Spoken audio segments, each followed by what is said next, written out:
Mga kada, gusto nyo bang mag-invest ng inyong hard-earned money pero hindi nyo alam kung saan at paano? Aba, naghahanap ba kayo ng investment plan na madaling maintindihan at siguradong masisecure ang inyong kinabukasan? Ito na po ang sagot sa mga katanungan yan.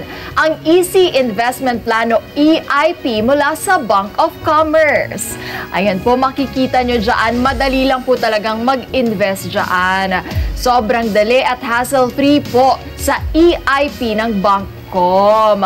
Kaya alam niyo na kung saan pupunta at para mas maintindihan pa natin kung bakit magandang mag-invest sa Easy Investment Plano EIP ng Bank of Commerce ay may makakasama po tayo ngayong umaga. Yan po ay sina Herbie Arabelo, ang Trust and Sales Marketing Division Head at si Miss Shelly Kate Amakalinaw, Sales and Marketing Officer para makipagkwentuhan about sa EIP. Welcome naman natin sila!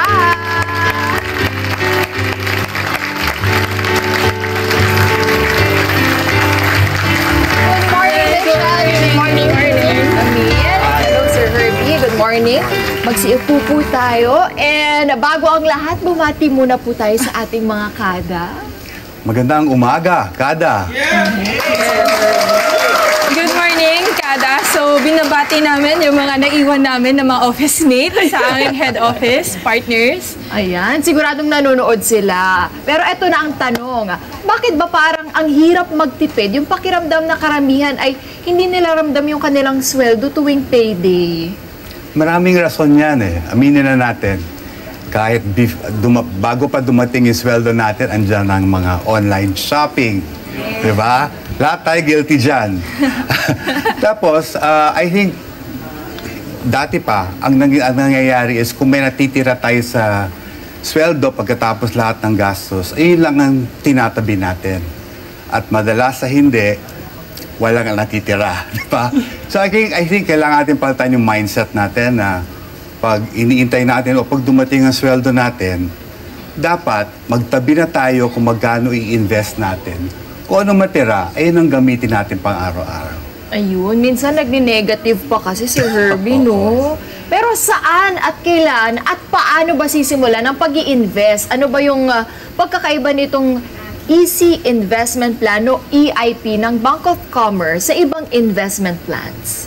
Well, I guess isa sa pinaka-distinct features ng UITF or nung EIP ng Bank of Commerce is mas pinababa namin yung minimum requirement o yung top-ups. Kasi nga sabi nga ni Sir Herbie, di ba, what we are pushing or what we are recommending sa mga investors is to save up. So, ang minimum na lang ngayon is just 10,000 pesos. And then, every month, pwede kang magdagdag for as low as 1,000 pesos, di ba?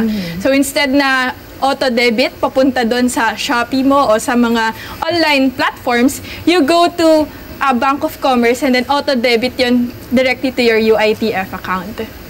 Ulitin natin, 10,000 yung first na payment mo. That's the minimum. Yun Yes. yung minimum. So, magsisimula sila ng 10,000 and then every month ba yun magdadagdag sila? That's depend on them. Pwede naman na gawin nila na every month, meaning isang beses sa isang buwan. Pwede rin naman na gawin nila twice a month or 2 beses sa isang buwan. Every payday, di ba? We have 2 cut-offs kada payday. So, pwede nilang gawin yon per cut-off, 1,000 per placement. So, depende sa kanila. Hanggang kailan naman to? Depende rin sa investors kung hanggang kailan nila gustong ipagpatuloy yung UITF nila. Pero ang sinasabi nga namin madalas, mas maganda na nag-iipon ka ng mas matagalan nang hindi mo agad kukunin yung pera para mas marirealize mo yung growth o yung earnings mo pagdating ng panahon. Yun. Ang sarap kasi pag may nakita ka na, ito na pala yung naipon ko. Yes. Diba? Nang hindi mo namamalayan. Yes. Pero sino ba ang pwedeng mag-invest dito? Kahit sino. Kahit sino actually pwede mag-invest dito. Anyone, Yeah. pang retail, kahit pa yung mga nagsisimula pa lang, ang EIP is talagang ginawa namin para sa mga retail clients na nahihirapang mag-save. Diba? So, it's para talaga sa masa for everyone. Baka naman tinatanong nila, ano ba yung requirements para makapag-invest dito sa EIP? Pwede kayong bumisita sa any Bank of Commerce branch. Then magdala lang kayo ng 2 valid ID. then proof of address. Then pag open you need to open an account lang with Bank of Commerce branch. And then usually our branch personnel naman may mag-a-assist sa inyo to open an EIP account. Ganun lang kadali. Oh, 'di ba? Nandun na sa title niya, Easy Investment Plan. Saan pa kayo pupunta? Sa Bank of Commerce. Pero ito ang tanong, bakit ang deposit? May insurance lang ng 500,000 pesos per depositor, pero ang trust fund, wala. Yeah, yung tinatawag na trust fund or yung UITF is actually not a deposit product. That's why hindi siya covered sa 500,000 ng PDIC. We get asked that a lot. Yun. So, iba po pala yun. Iba siya. Bakit sinasabing easy and hassle-free ang inyong easy investment plan ng Bank of Commerce? Ano po bang ibig sabihin nung open, choose, auto-debit, and grow? Yung process kasi, di ba, you will just go to Bank of Commerce, open your own savings account, and then merong form sa papasagutan sa inyo. Dito, malalaman nyo kung ano yung risk profile niyo. So, you will identify kung conservative investor ka ba, moderate investor ka ba, or aggressive investor ka pa. And then, from there, makakapili ka ng fund that is suited kung ano yung risk profile mo.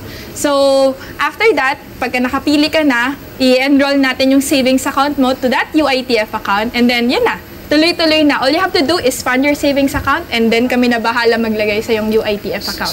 So the beauty of it is you don't have to go to the branch every time. Yeah. Auto-debit na from your account. Yun. Kasi yung iba parang na-hassle sila na, ay, Yeah. pupunta pa ako dito. Time-consuming Yeah. pa, di ba? Pero dito sa Bank of Commerce, kayo nang bahala. Yes. Pinakagusto ko dun yung grow. Yes. Yun, Before you di know ba? it, ang laki na nang naiipon ninyo. Naipon. At naka-invest. Napakadali lang po talaga mag-invest. Meron ba kayong karagdagang mensahe para sa mga kada natin? Para ngayon pa lang, mag-open na sila at pumasok na dito sa Easy Investment Plan. Well, sinasabi nga nila kailan ang best time. The best time is now. Hindi lang para sa inyo, kung may mga anak kayo, pwede na kayo mag-set up ng EIP para sa mga anak ninyo, no? So, inaanyayahan ulit namin kayo, bumisita lang kayo sa kahit anong branch ng Bank of Commerce, tanong lang kayo about EIP. Tapos, that's the start on your journey in your investment, di ba? Investment journey. So, punta lang kayo sa kahit anong branch. Nabanggit niyo po na yung anak nila, so pwede kung nyari, madami tayong mga mommy kadas dito, gusto nila mag-open ng EIP for their kids, pwedeng-pwede, any age. At 18 years old yung minimum age. So, yung mga college students natin, pwedeng mag-start from there, di ba? Yung allowance nila, no? Yes. Pwede. It's a good platform also. Pero para sa mga minors, pwede muna nila ilagay sa pangalan nila. Tapos later on, Basa nila sa pag ipasa nila sa mga anak nila pag 18 years old. Ayun, yun na yung magiging ipon ng kanilang kids. Yes. Meron pa rin talagang way na Meron. napakadali, di ba? Ang dali lang po talaga nga mag-invest dito. Pero ang tanong, ilang branches na ba nationwide sa buong Pilipinas ang Bank of Commerce? Sa ngayon, we have 140 branches. So, nakakalat kami sa buong Pilipinas.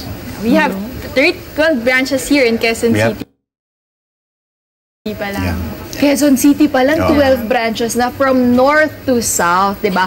Ang tanong kasi yung mga tao ngayon, laging online. So, pwede ba sila mag-inquire online? Soon, we're setting it up. But they can call us at our landlines anytime.